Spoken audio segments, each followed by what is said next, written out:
Siaya obed united. Nikech waneno different representation. Governor ne onge, to winjo kaka giwuoyo kuom governor. Manyiso ne president dwano unite Siaya. No chako gi Homa Bay koro en Siaya. Koro homecoming ni it was political.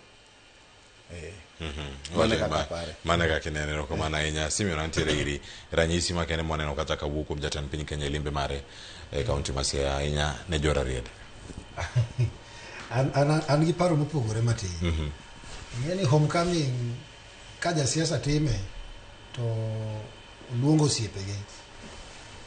Nenore ma clear ni mae en event mar siasa. To homecoming mar professionals an chalo na mana ni jatend piny temo lombo dhowa ni komni kumia tijni na medo bet e komni abro miyo jou mang'eny tich nikech ma professional ma ok tich mane jopiny emomiyo Oluga ma tich mane sirikal emoneno ni Oluga tiyo maber. Koro an apenjra ni to koro kwachako timo homecoming ne jok matiyo maber ji adi mwa timo negi homecoming. Koro aneno ni mokwongo yes kaka Jimo wacho ma political statement mane jatend piny dwa chiwo time maber. Mar ariyo achich ni ok en budho mar riwo joluo nikech governor be dino luong kanyo kata dine ok obiro to de giwuoyo kode ka ng'ama gigombo ni mondo obed kanyakla kodgi.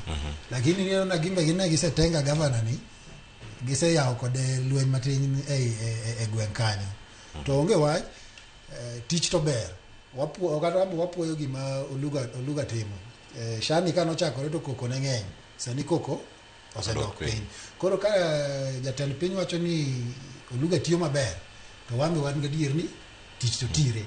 Lakini homecoming mar professional niso ni kata imbe chieng' moro ka koro jatend Royal Media dwa keto homecoming mari to elevate kamano nyaka imbe chiji ni to homecoming ni ana koma ang'o mimanyo mopogore gi tich maber matiyo ni mare gi manyamede. Erokamano ahinya.